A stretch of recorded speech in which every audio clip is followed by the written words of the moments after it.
You do not choose it. That is the first thing no one tells you.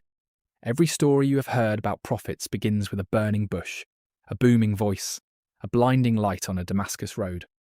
What they never show you is the night before, the ordinary night, the bread on the table, the smell of lamp oil, the unremarkable sleep, and then the dream.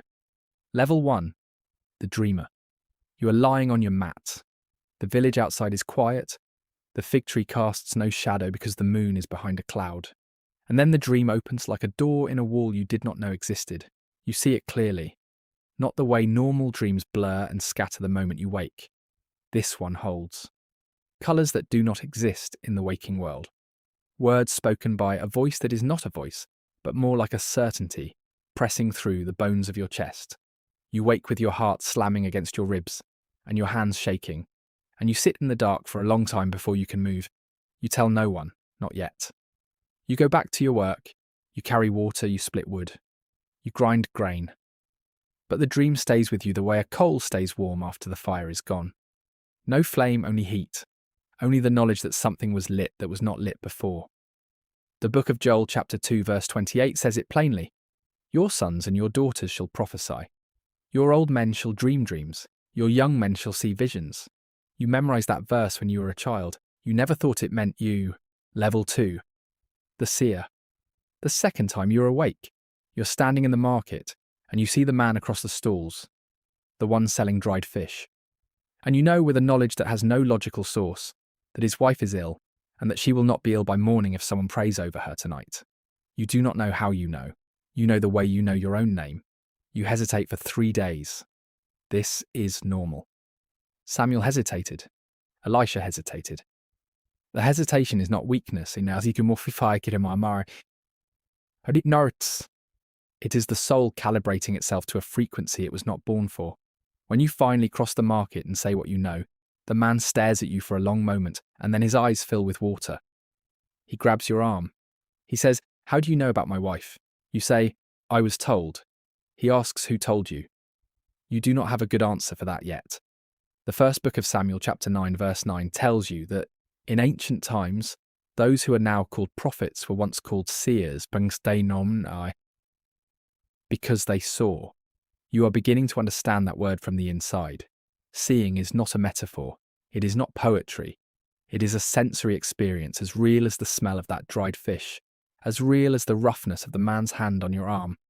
You go home and lie on your mat and stare at the ceiling for a long time. You are not the same person you were a week ago. Level 3, the messenger. Now someone else knows. Word moves in villages the way water moves in sand. Slowly, invisibly, until suddenly the whole ground is wet. The elder of the community comes to you. He is an old man with sun-cracked skin and careful eyes. He sits across from you and says nothing for a while. Then he says, "I have heard what happened at the market. I need you to carry a word to the next village." You want to say no. You say yes. This is the level that separates the comfortable from the called. The dreamer can stay in his room. The seer can keep his visions to himself. But the messenger must move.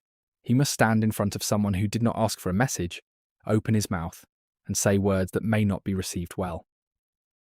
The prophet Jeremiah describes this feeling in the book of Jeremiah, chapter 20, verse 9.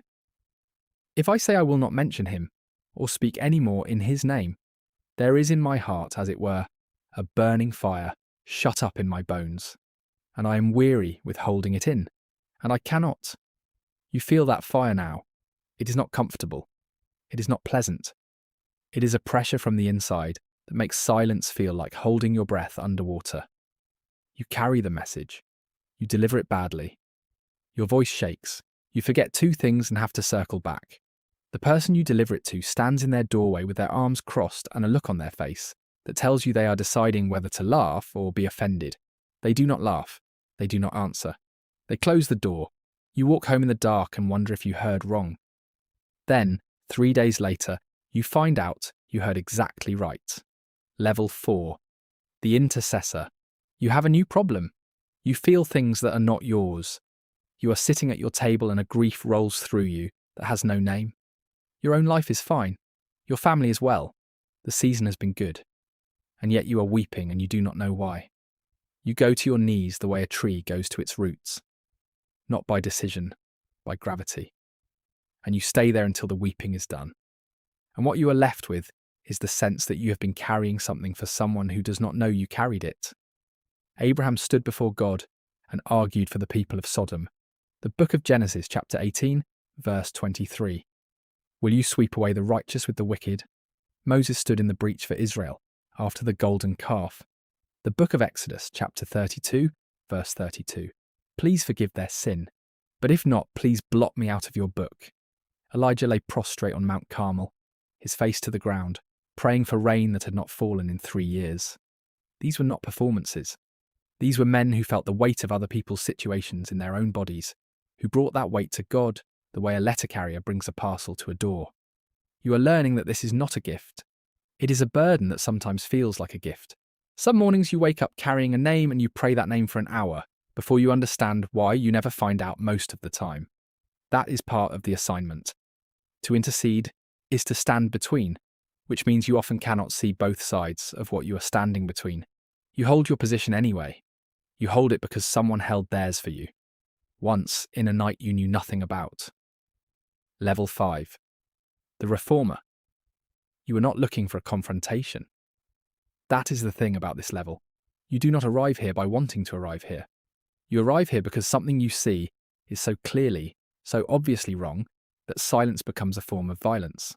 Elijah did not wake up one morning and decide to challenge the prophets of Baal for the entertainment of it. He challenged them because 450 men were leading an entire nation into the worship of a God who was not there. And the silence of the real prophets was killing people slowly. You are standing now in a place you never imagined standing, in front of someone powerful, someone who has reasons, good reasons, convincing reasons, for the way things are. And you are holding a word that cuts against every one of those reasons. Your hands are not shaking this time. That surprises you. The book of 1 Kings, chapter 18, verse 1. After many days, the word of the Lord came to Elijah. Go, show yourself to Ahab. Not think about it. Not consider the risks. Go. You have spent enough time at the lower levels to know the difference between your own anger and the fire that comes from somewhere else. Your own anger has an aftertaste. It leaves a residue of self-righteousness. This fire is clean. It burns without consuming you. You open your mouth and the words that come out are not the words you rehearsed. They are better. The powerful person in front of you hears them and goes very still.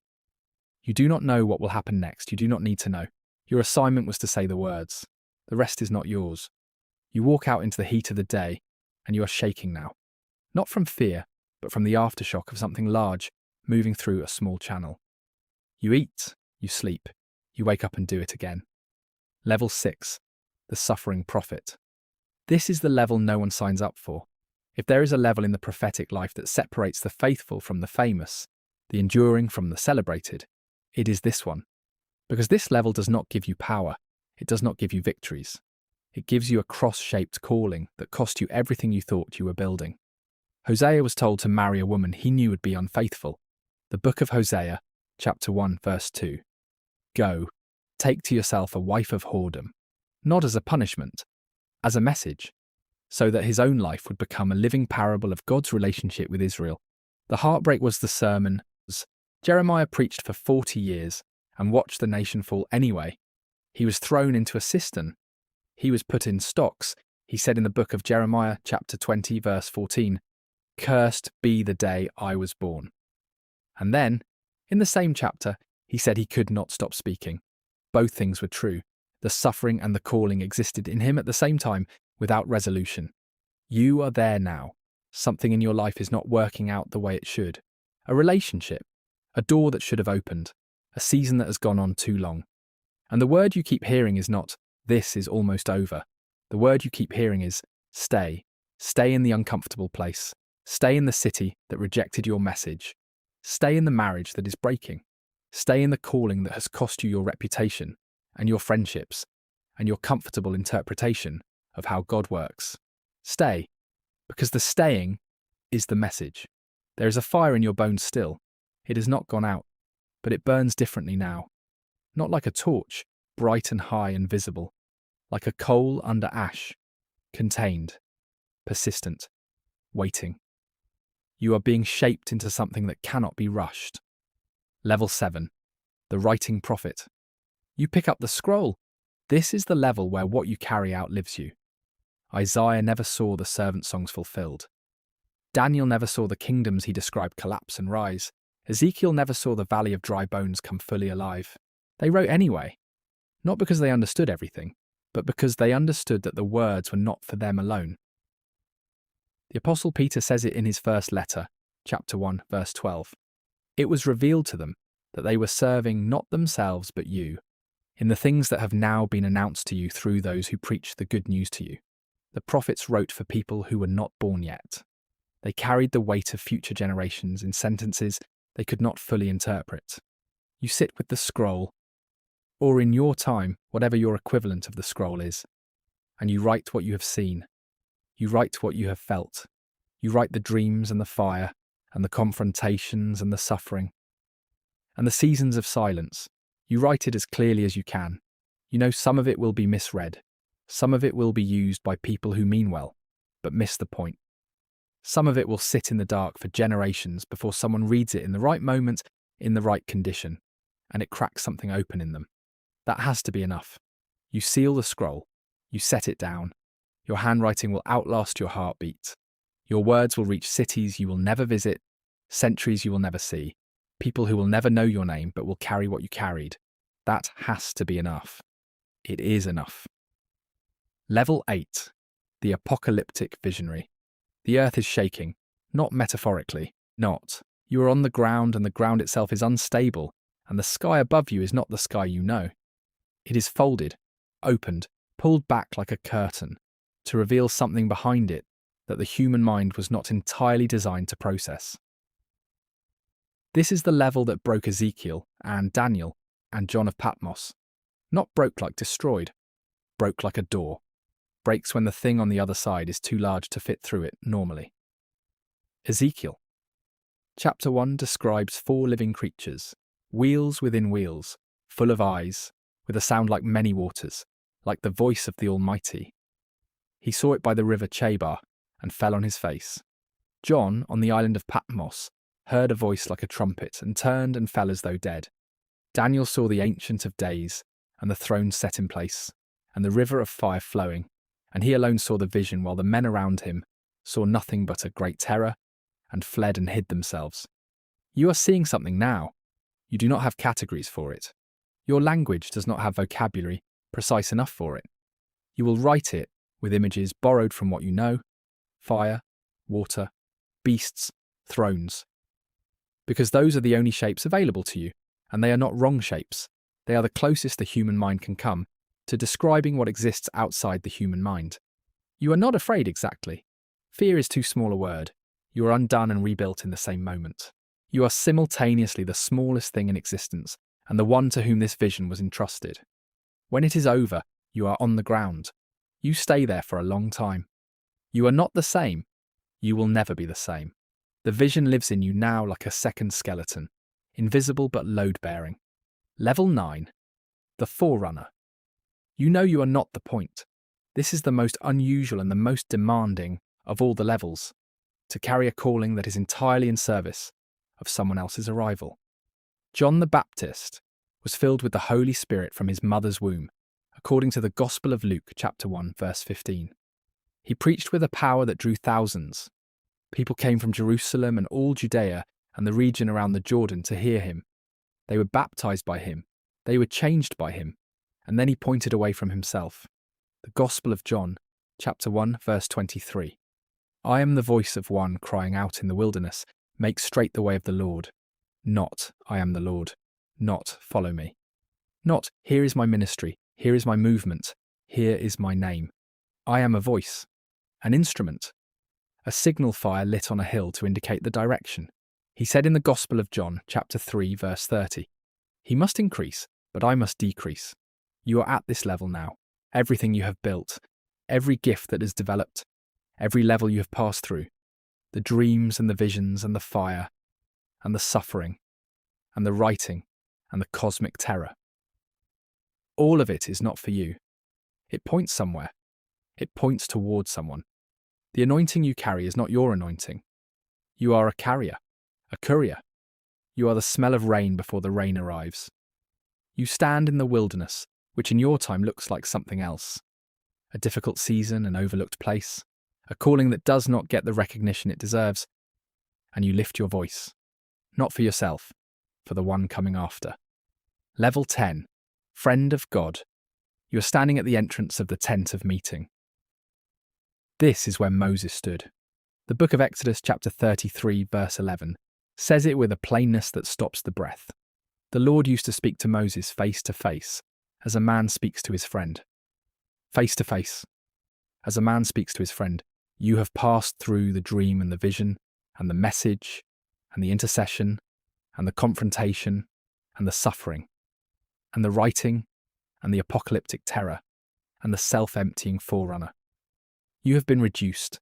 You have been emptied. You have been rebuilt from different materials than the ones you started with. And what you have arrived at is not power. It is not platform. It is not a ministry with your name on it. It is this, a conversation. You speak. You are spoken to. Not with the fear of the lower levels. Not the trembling of someone who is not sure they heard correctly. Not the anxiety of someone who might get it wrong. Something closer to what Abraham experienced when God called him friend in the second book of Chronicles, chapter 20, verse 7. Something closer to what Jesus offered the disciples when he said in the Gospel of John, chapter 15, verse 15, "No longer do I call you servants, for the servant does not know what his master is doing, but I have called you friends." The tent flap moves in the wind. The pillar of cloud stands at the entrance. You have carried dreams and fire, and the weight of nations and the terror of visions. You have stood in gaps and been thrown in cisterns and written words for people not yet born, and pointed away from yourself towards someone greater. And what you are left with, the thing underneath all of it, the thing it was always moving toward, is the simplest thing in the world, a conversation with the one who called you. The cloud settles. You go in, and now you are history.